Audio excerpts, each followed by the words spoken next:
അച്ചു, എന്താ അച്ചു? എന്തേ, നീ ഉറങ്ങിയില്ലേ ഇതുവരെയും? ഇല്ല. എന്തേ? ഉറക്കം വരുന്നില്ല മുത്തശ്ശി. എനിക്ക് ആകെ പേടിയാവുന്നു. പേടിയോ? എന്തിന്? ഈ ഇടിയും മിന്നലും എനിക്കെല്ലാം പേടിയാ. എന്തിനാ പേടിക്കുന്നേ?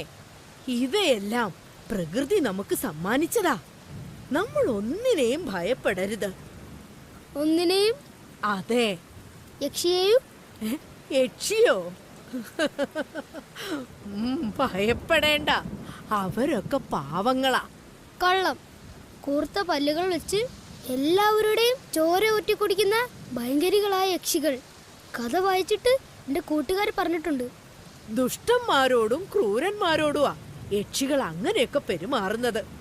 നല്ല മനസ്സുള്ളവരെ അവർ ഒരിക്കലും ഉപദ്രവിക്കില്ല. അല്ല, യക്ഷികൾ എല്ലാവരും ഉപദ്രവിക്കും. എനിക്ക് പേടിയാ. ഇല്ല, അവരൊക്കെ പാവങ്ങളാ. എന്റെ അച്ചു പേടിക്കണ്ടാട്ടോ. ഇല്ല, എനിക്ക് പേടിയാ.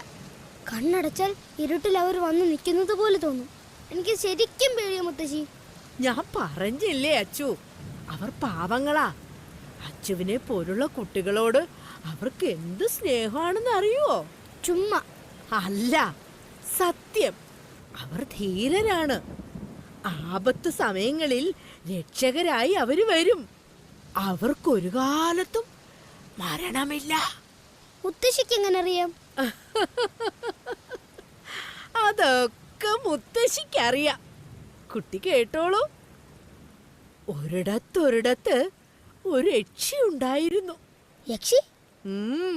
എന്താ എന്താ ഈ യക്ഷിയുടെ പേര്? നീലി. കള്ളിയങ്കാട്ടു നീലി.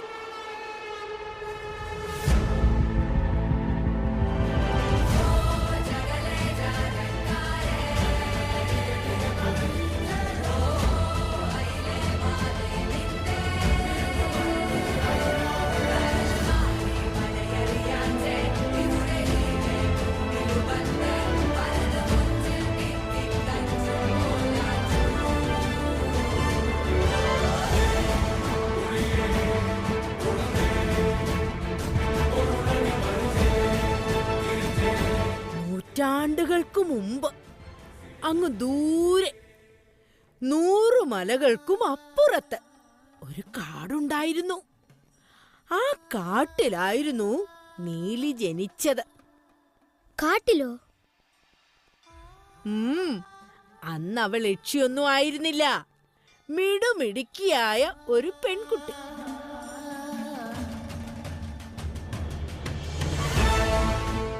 അവളുടെ അച്ഛനും അമ്മയ്ക്കും കൂട്ടുകാർക്കും ഒക്കെ അവളെ എന്തിഷ്ടമായിരുന്നെന്നോ. അവരെല്ലാം കാടിന്റെ ശക്തികളെ ആരാധിച്ചു.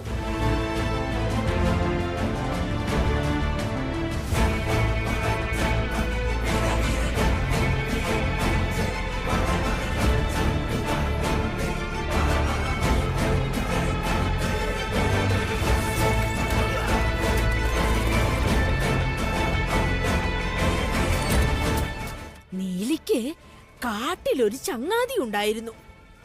അവളുടെ ഏറ്റവും പ്രിയപ്പെട്ട ചങ്ങാതി. രേരു എന്നാ അവൾ അതിനെ വിളിച്ചിരുന്നത്.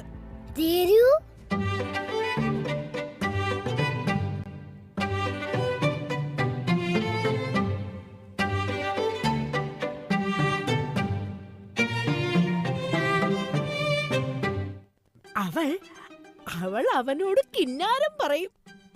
കാട്ടിലെമ്പാടും ഓടിയും ചാടിയും കളിക്കും.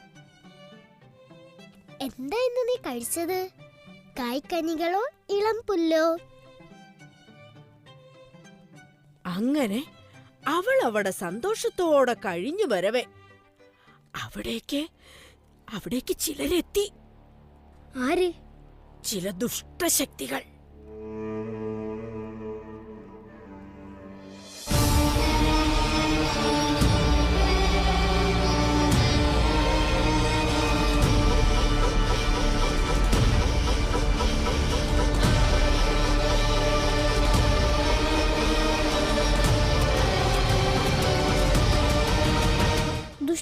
ദുഷ്ടന്മാരോ? അധികാരത്തിലും സമ്പത്തിലും അഹങ്കരിച്ച് മനസ്സിൽ അന്ധത ബാധിച്ചവർ. അവരെന്തിനാ വന്നേ? വേട്ടയ്ക്ക്. വേട്ടയായിരുന്നു അവരുടെ ക്രൂര വിനോദം. ജീവന്റെ വിലയറിയാത്ത ക്രൂരന്മാർ. എന്നിട്ട് അവർ നീലിയുടെ പ്രിയപ്പെട്ട രേരുവിനെ ലക്ഷ്യം വെച്ചു. ഏയ് നിർത്ത്. രേരു,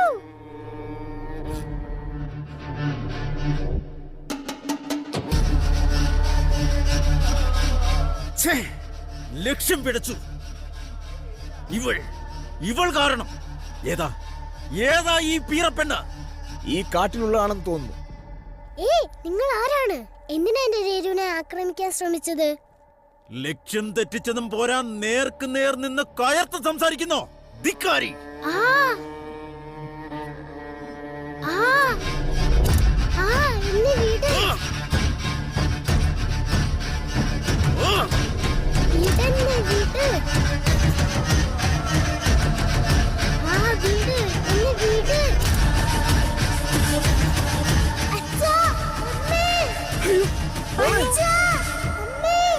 അയ്യോ എന്റെ മോളെ.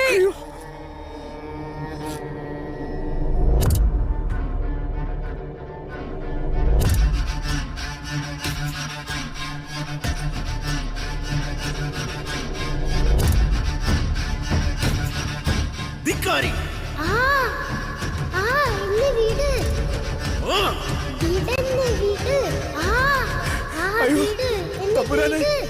ഞങ്ങളുടെ മകളെ ഉപദ്രവിക്കല്ലേ. എന്റെ മോളെ വെറുതെ വിടണേ.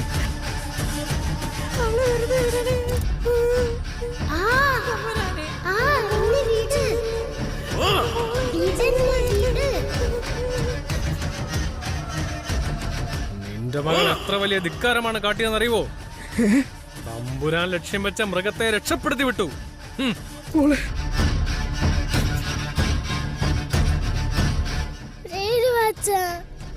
ഞാൻ കണ്ടില്ലായിരുന്നെങ്കിൽ ഈ ദുഷ്ടന്മാർ രേരുവിനെ കൊന്നേനെ. എന്റെ ലക്ഷ്യം പിഴപ്പിച്ച ഈ ധിക്കാരിനെ ജീവിച്ചിരിക്കാൻ പാടില്ല. ഇല്ലാതാക്കണം ഈ ഭൂമിയിൽ നിന്ന്. അയ്യോ തമ്പുരാനെ, പൊറുക്കണേ. ഈ പീറപ്പെണ്ണിന് ജന്മം കൊടുത്ത ഇവരും ഈ ഭൂമിയിൽ ഉണ്ടാവാൻ പാടില്ല.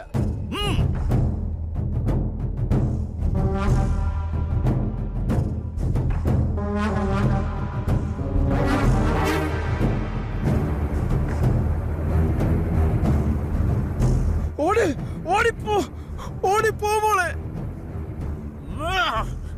ഓടിപ്പോ, ഓടിപ്പോ മോളെ.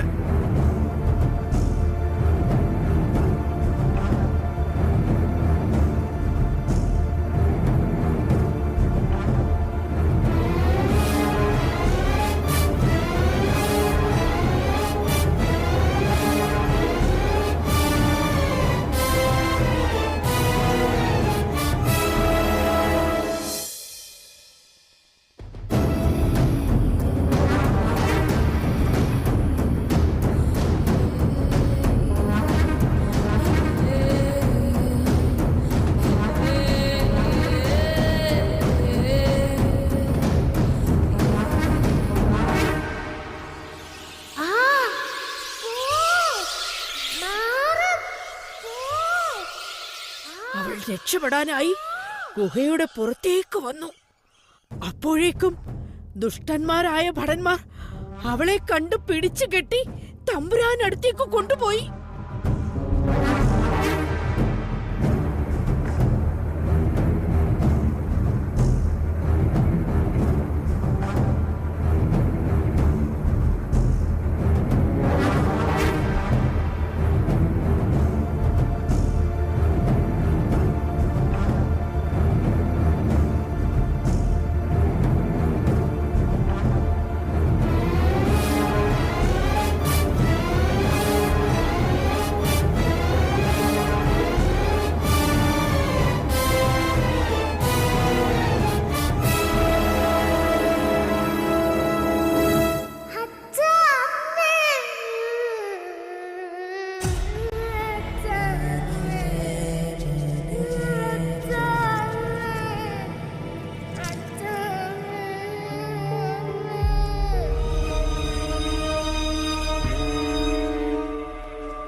ഒരു നിമിഷം പോലും ഇവളിനി ഈ ഭൂമിയിൽ ജീവിച്ചിരിക്കാൻ പാടില്ല.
ദുഷ്ടശക്തികളെ കീഴ്പ്പെടുത്തുന്ന ശക്തിയായി, നന്മയുടെ വിളക്കായി അവൾ ഇന്നും ഭൂമിയിൽ നിലനിൽക്കുന്നു.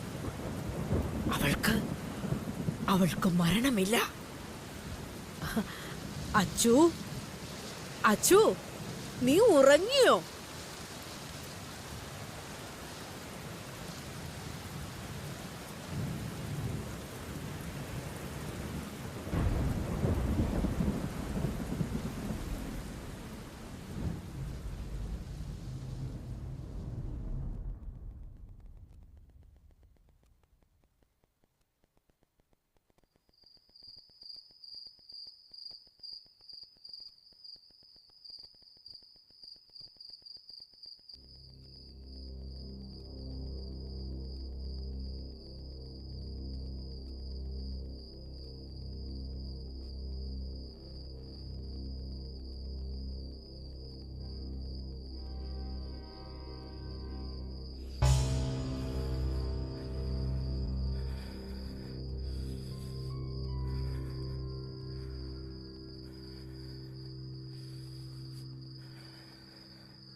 താനേതാ? എന്താ തൻ്റെ പേര്? അച്ചു. താനെന്തിനാ ട്രെയിൻ വരുന്ന ടൈമിൽ ട്രാക്കിലേക്ക് കയറി? താനെന്തിനാ ട്രാക്കിലേക്ക് കയറിയതെന്ന് ട്രെയിൻ വന്നപ്പോൾ? ഓ, അപ്പോൾ സൂയിസൈഡ് അറ്റംപ്റ്റ് ആണ് ഈ കുഞ്ഞു പ്രായത്തിൽ. ഏയ് നിക്ക്, മാറ്, വിട്, എന്നെ വിടാൻ. നിക്ക്, വാ, തന്നെ ഞാൻ വീട്ടിൽ കൊണ്ടുവിടാം. തൻ്റെ മുത്തശ്ശി അവിടെ കാത്തിരിക്കുന്നുണ്ട്. മുത്തശ്ശി? അത് നിങ്ങൾക്ക് എങ്ങനെ അറിയാം? അതൊക്കെ അറിയാം. എങ്ങനെ? അതിനല്ലല്ലോ ഇവിടെ പ്രസക്തി. തന്നെ കാണാതെ ഒരുപാട് വിഷമിക്കുന്നുണ്ട് പാവം. വാ. വേണ്ട, എനിക്കിനി കാണണ്ട. എനിക്ക് മതിയായി. എല്ലാം ഇവിടെ അവസാനിക്കട്ടെ. അങ്ങനെ പെട്ടെന്നെല്ലാം അവസാനിപ്പിക്കുന്നത് ശരിയല്ലല്ലോ. അതല്ല യഥാർത്ഥ വഴി. തനിക്കെന്താ പറ്റിയേ ഇത്രയും മോശം ഒരു തീരുമാനത്തിലേക്ക് എത്താൻ? അതെനിക്ക് പിടിച്ചിരിക്കാൻ കഴിയുന്നില്ല. ശരീരമാകെ വല്ലാതെ വിറയ്ക്കുന്നു. വിഡ്രോവൽ സിംറ്റം ആണ്. എക്സാംസ് എല്ലാം തോറ്റ് അല്ലേ? ഈ അടുത്ത കാലം വരെ എല്ലാ എക്സാംസിനും ഫുൾ മാർക്ക് വാങ്ങി ക്ലാസ്സിൽ നമ്പർ 1 ആയിരുന്നാൾ, സ്കൂളിന്റെ അഭിമാനം, എല്ലാവരുടെയും പ്രിയപ്പെട്ട ആൾ. ഇപ്പൊ ഒരെണ്ണത്തിൽ പോലും ജയിക്കാനാകാതെ 0 മാർക്ക് വരെ ഉണ്ട്.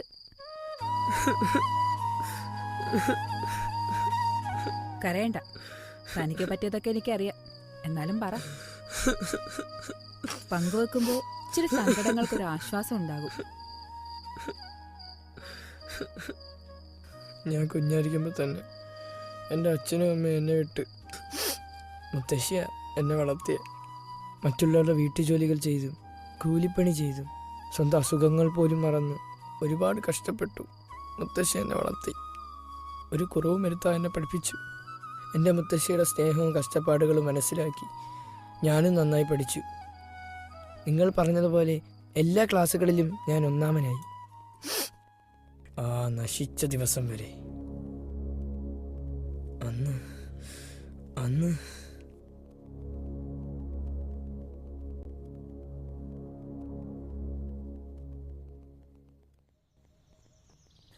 അച്ചു വാടാ. ഇല്ലടാ, പോട്ടെ, മഴ വരുന്നുണ്ട്. മുത്തശ്ശി ഒറ്റയ്ക്കാ. മഴയല്ലേ, സുനാമി ഒന്നും അല്ലല്ലോ. അതല്ലടാ, ലേറ്റായാലേ മുത്തശ്ശി ടെൻഷനാവും. ഓ പിന്നെ ഒരു വെറൈറ്റി സാധനം കിട്ടിയിട്ടുണ്ട്, പൊളിയാണ്. എന്തടാ ഇതെന്തടാ, മിഠായിയാ? നിന്ന് കഴിച്ചോക്ക്, ഭയങ്കര ചില്ലാണ്, കൂൾ.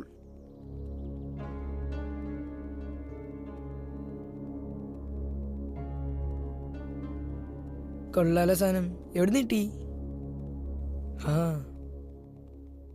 അവിടെ നിന്നായിരുന്നു തുടക്കം.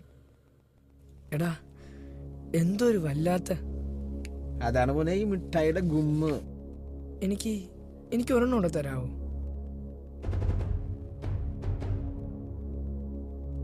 എടാ മോനെ, ഇത് കുറച്ച് സ്പെഷ്യലാ, ചെലവുണ്ട്. ക്യാഷ് വല്ലതും ഉണ്ടോ കയ്യില്? ക്യാഷ് ഇതേ ഉള്ളൂ. ഓക്കെ, ഇന്ന് ഡിസ്കൗണ്ടിൽ തരാം. പക്ഷേ ഇനി വേണമെങ്കിൽ ക്യാഷുമായിട്ട് വരണം.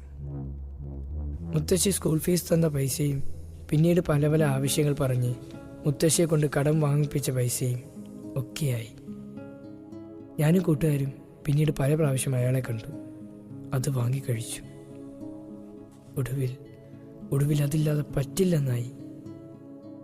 പോകെ അതിൽ കൂടിയ മാരകമായ ഡ്രഗുകളിലേക്ക് ഞാൻ കടന്നു.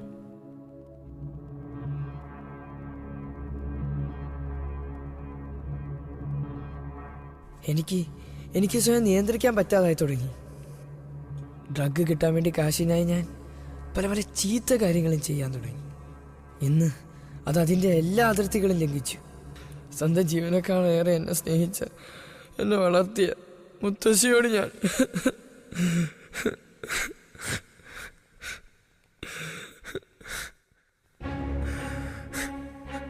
ഞാൻ ചോദിച്ച പൈസ എവിടെ? നിനക്കെന്തിനാ ഇത്രയും പൈസ? ഇങ്ങോട്ടൊന്നും ചോദിക്കണ്ട, ചോദിച്ച ക്യാഷ് എടുക്ക്. ഈ കുഞ്ഞു പ്രായത്തില് നിനക്ക് എന്താ ഇത്രയും ചെലവ്? എന്റെ കയ്യിലില്ല. നിനക്ക് വേണ്ടി ഒരുപാട് പേരുടെ കയ്യിൽ നിന്നും ഞാൻ പണം കടം വാങ്ങി. ഇനി എന്റെ കയ്യിലില്ല. പറഞ്ഞതല്ലേ, ചോദിച്ച ക്യാഷ് എനിക്ക് തന്നില്ലെങ്കിലുണ്ടല്ലോ. വിടടാ, വിട, എന്റെ മുടിന്ന് വിടടാ. ദൈവമേ, അയ്യോ.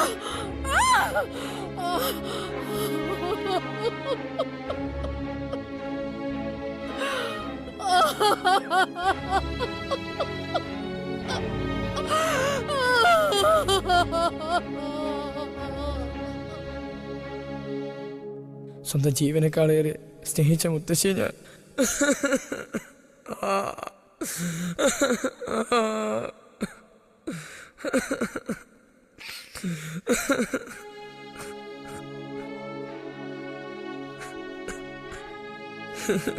ലഹരിയില്ലാതെ എനിക്കിനി ജീവിക്കാൻ കഴിയില്ല.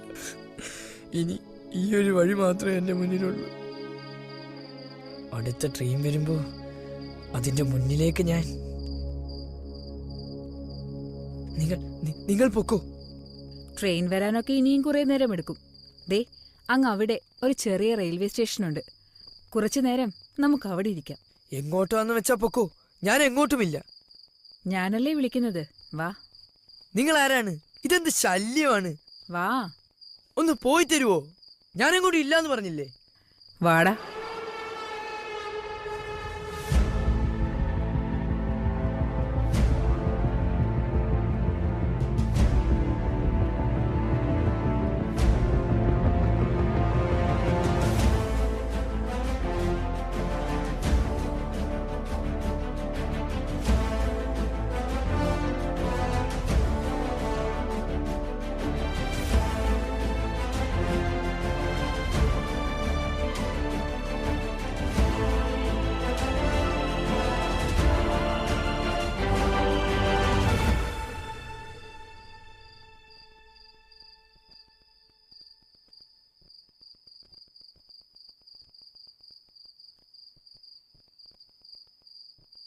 ഇരിക്ക്.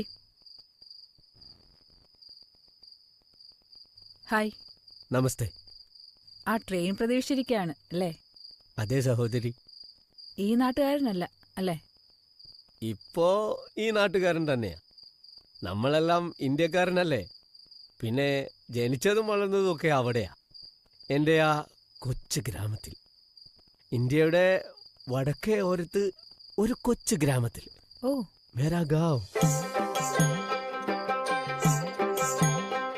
നിറയെ പൂക്കളും ഗോതമ്പ് പാടങ്ങളുമുള്ള എൻ്റെ കൊച്ചു ഗ്രാമം. അവിടെ എനിക്ക് ഒരു കൊച്ചു മകനുണ്ട്.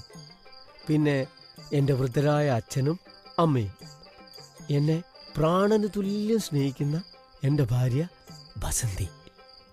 എല്ലാവരും അവിടെയുണ്ട്. ഓ നൈസ്. ഇവിടെ ജോലിക്കായി വന്നതാ. എൻ്റെ മോനെ പഠിപ്പിക്കണ്ടേ.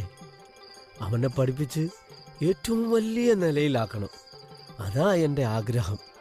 പഠിക്കാൻ മിടുക്കനാ എൻ്റെ മോൻ. അവനെ പഠിപ്പിക്കാൻ കൂടുതൽ പണം സമ്പാദിക്കണ്ടേ. അതിനുവേണ്ടി വന്നതാ. ഇവിടെ ജോലിക്ക് കൂടുതൽ കൂലി കിട്ടുമല്ലോ. ജോലിക്ക് കുറേ അന്വേഷിച്ചു. എന്നിട്ട് കിട്ടിയോ? കിട്ടി. ഞാനിവിടെ പുതിയ ആളാണല്ലോ. ഭാഷയും അത്ര നന്നായി അറിയില്ല. ജോലി അന്വേഷിച്ച് കുറേ അലഞ്ഞു.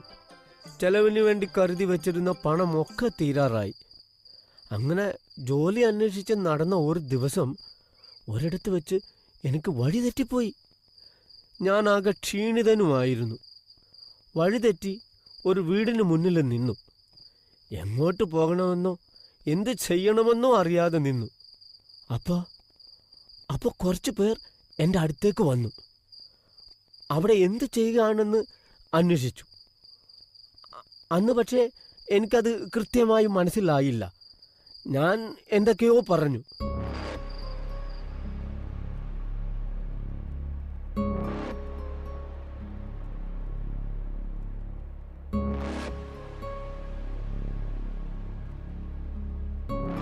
എന്താണ് പരിപാടി?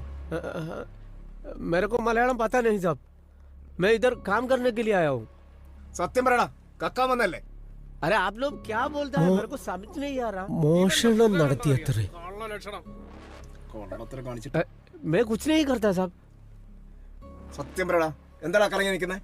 എന്തിനാ നീ ഇവിടെ കറങ്ങിയെന്നേ? ഞാൻ വന്നപ്പോ मेरे को मलयालम नहीं मालूम साहब. നല്ല റെഡി കൊടുത്താൽ പറയും മലയാളം. साहब मैं अभी अभी इधर आया हूँ. സത്യം പറയടാ.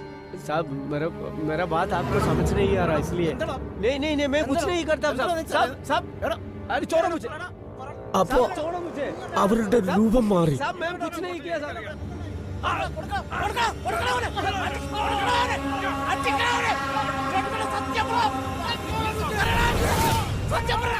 പേ പിടിച്ച മൃഗങ്ങളെ പോലെ അവരെന്നെ കടിച്ചു കീറി.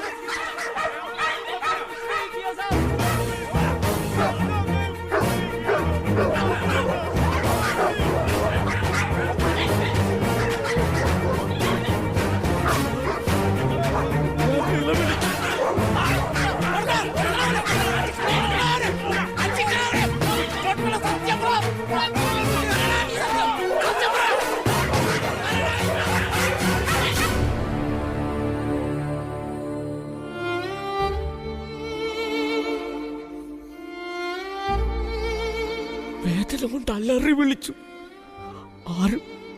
ആരും എന്റെ നിലവിളി കേട്ടില്ല, കണ്ണീരും കണ്ടില്ല.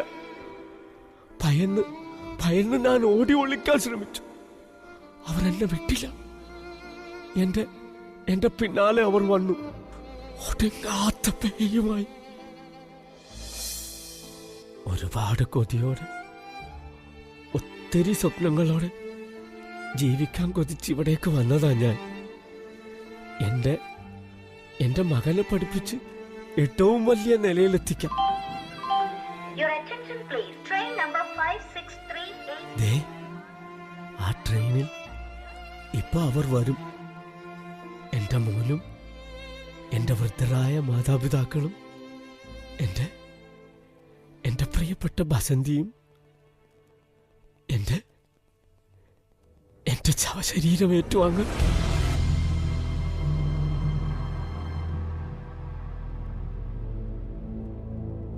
40ഓളം മുറിവുകൾ ഉണ്ടായിരുന്നത്രേ. പോസ്റ്റ്മോർട്ടം ചെയ്ത ഡോക്ടർമാർ പറഞ്ഞതാണ്. ദേഹമാസകലം വടിവെച്ചടിച്ചതിന്റെ പാടുകൾ, എണ്ണിയാൽ ഒടുങ്ങാത്ത അത്രയും ചവിട്ടിമെതിച്ച പാടുകൾ. പട്ടിയെപ്പോലെ നിലവിളിച്ചിട്ടും അവർ എന്നെ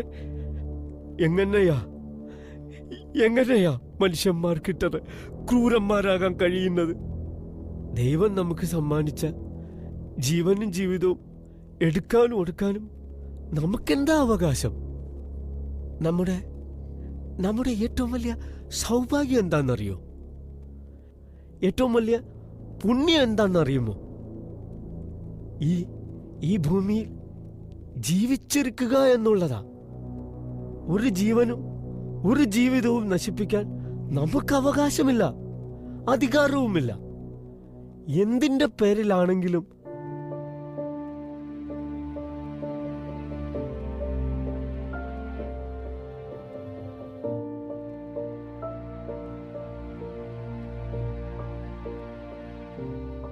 ഞാൻ ഡോക്ടർ വന്ദനാദാസ്, രോഗത്തിന്റെ വേദനയുടെ വിങ്ങലുമായി മുന്നിലേക്കെത്തുന്ന പാവം രോഗികൾക്ക് ആശ്വാസമാകാൻ സേവനം ചെയ്തവൾ. എനിക്കുമുണ്ടായിരുന്നു കുറേ സ്വപ്നങ്ങൾ. പക്ഷേ ഒരു രാത്രി ലഹരിയുടെ പേവിഷം സിരകളിൽ നിറച്ചൊരുവൻ അടക്കാനാവാത്ത ഭ്രാന്തോടെ എൻ്റെ മേൽ കൂർത്ത കത്തിമുന ആഴ്ത്തിയപ്പോൾ ചോര ചീറ്റി പിടഞ്ഞു വീണത് എൻ്റെ ശരീരം മാത്രമല്ലായിരുന്നു, എൻ്റെ സ്വപ്നങ്ങൾ കൂടിയായിരുന്നു. അരിഞ്ഞു വീഴ്ത്തിയത് ആയിരങ്ങൾക്ക് ആശ്വാസമേകാൻ കൊതിച്ച എൻ്റെ ചിറകുകളായിരുന്നു. എൻ്റെ പ്രിയപ്പെട്ടവരെ അവിടെ ഭൂമിയിൽ തനിച്ചാക്കി ഞാനിവിടെ മറ്റൊരു ലോകത്ത്. എന്തു നേടി അയാൾ? ഒരു നിമിഷത്തെ അവിവേകം കൊണ്ട് ഈ പാവം പെൺകുട്ടിയുടെ സ്വപ്നങ്ങളെ തല്ലിക്കൊഴിച്ചുകൊണ്ട് ജീവിക്കുക, ജീവിക്കാൻ സഹായിക്കുക. അതിനപ്പുറം വിലയുള്ളതായ ഒരു സൗഭാഗ്യവും ഭൂമിയിലില്ല. ഞാൻ കെവിൻ, സ്നേഹിച്ചതിന്റെ പേരിൽ ജീവൻ നഷ്ടപ്പെടുത്തേണ്ടി വന്ന ഒരു നിർഭാഗ്യവാൻ. ജാതിമത ചിന്തകൾ ദുരഭിമാനത്തിന്റെ കൂട്ടുപിടിച്ചപ്പോൾ പ്രണയത്തിന്റെ പേരിൽ എനിക്ക് നഷ്ടമായത് എൻ്റെ ജീവനും ജീവിതവും. എനിക്ക് ഉണ്ടായിരുന്നു കുറേയധികം സ്വപ്നങ്ങൾ. ഇവിടെ ജീവിക്കാൻ ഞാനും ഏറെ കൊതിച്ചു. പക്ഷേ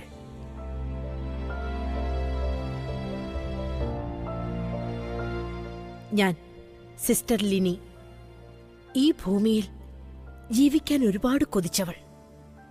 ഒരുപാട് സ്വപ്നങ്ങൾ ബാക്കി വെച്ച് ദൈവത്തിന്റെ ഈ സ്വന്തം ഭൂമിയിൽ നിന്ന് മടങ്ങേണ്ടി വന്നു.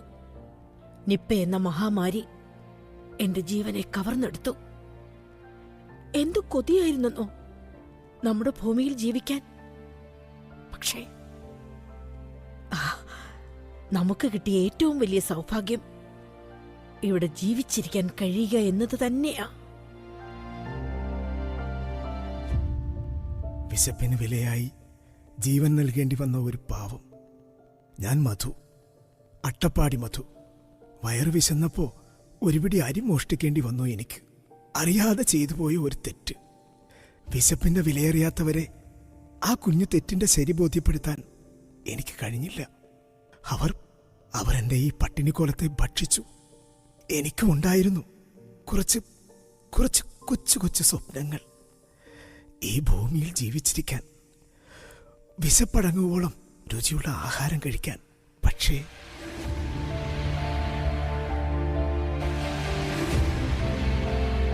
അതെ, ഒരു ജീവനും ജീവിതവും നശിപ്പിക്കാൻ നമുക്ക് അധികാരമില്ല, അവകാശവുമില്ല.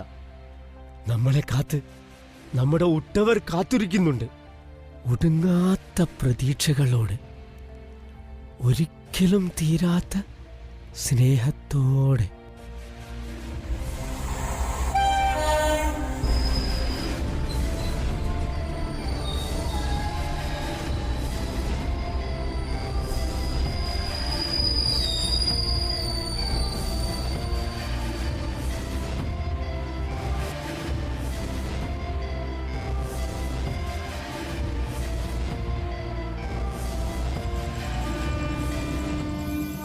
ട്രെയിനിപ്പോ വിടും.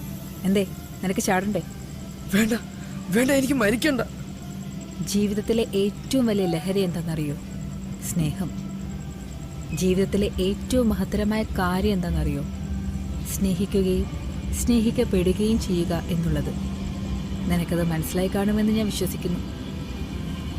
ഞാൻ എൻ്റെ മുത്തശ്ശി, എനിക്കെൻ്റെ മുത്തശ്ശി കാണണം. ആ കാലിൽ വീണ് മാപ്പ് പറയണം. ഒരു തെറ്റും ഞാൻ ഇനി ചെയ്യില്ല. അച്ഛൻ നല്ല കുട്ടി തന്നെയാണ്. ഇടയ്ക്കെവിടെയോ നിന്റെ കാലം നിടറി. അതൊക്കെ സ്വാഭാവികമാണ്. ജീവിതത്തിൽ പല പ്രതിസന്ധികളും ഉണ്ടാകാം. അപ്പോഴൊക്കെ നിരാശയിലേക്ക് വീണ് എല്ലാം അവസാനിപ്പിക്കാം എന്ന മോശം ചിന്തയല്ല ഉണ്ടാകേണ്ടത്. എല്ലാ പ്രതിസന്ധികളെയും ധീരതയോടെ അതിജീവിച്ച് ഏറ്റവും നല്ല ജീവിത വിജയം നേടുക. സ്നേഹിക്കുക എല്ലാവരെയും. നിന്റെ മുത്തശ്ശിക്ക് നിന്നോടൊരു ദേഷ്യവുമില്ല. മുത്തശ്ശി നിന്നെ കാത്തിരിപ്പുണ്ട് ഒരു വിശേഷപ്പെട്ട സ്ഥലത്ത്. വിശേഷപ്പെട്ട സ്ഥലമോ? എവിടെ? ഒരു പവിത്രമായ മണ്ണിൽ, ഒരു വിദ്യാലയ മുത്തശ്ശിയുടെ തിരുമുറ്റത്ത്. ലൂർദ് മാതാ.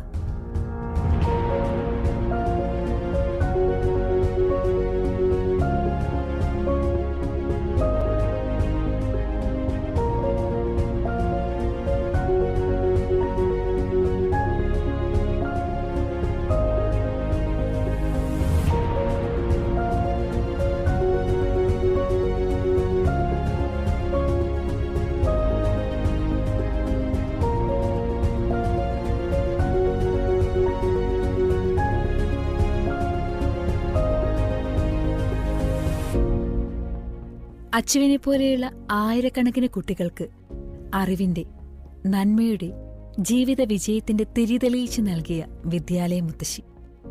അവിടുത്തെ സിസ്റ്റേഴ്സും അധ്യാപകരും നിരവധി കൂട്ടുകാരും നിന്നെ കാത്തിരിപ്പുണ്ട് മുത്തശ്ശിയോടൊപ്പം. അവർ അവിടെ കുറച്ച് സവിശേഷ കാഴ്ചകൾ ഒരുക്കിയിട്ടുണ്ട്. കലയുടെ, നന്മയുടെ യഥാർത്ഥ ലഹരി പകരുന്ന വിസ്മയ കാഴ്ചകൾ. നീയും അവരോടൊപ്പം ചേരുക, ആഘോഷിക്കുക. അങ്ങോട്ട് പൊളിക്കട മോനെ. Thank you. ഞാൻ അവിടേക്ക് പോകുക. കലയുടെ, നന്മയുടെ യഥാർത്ഥ ലഹരി ആസ്വദിക്കാൻ. അപ്പൊ ഓക്കെ, എവിടെയെങ്കിലൊക്കെ വെച്ച് കാണാം ബ്രോ. ചേച്ചിയുടെ പേര് പറഞ്ഞില്ല. നീലി. ഈ കള്ളിയങ്കാട്ട്. ആ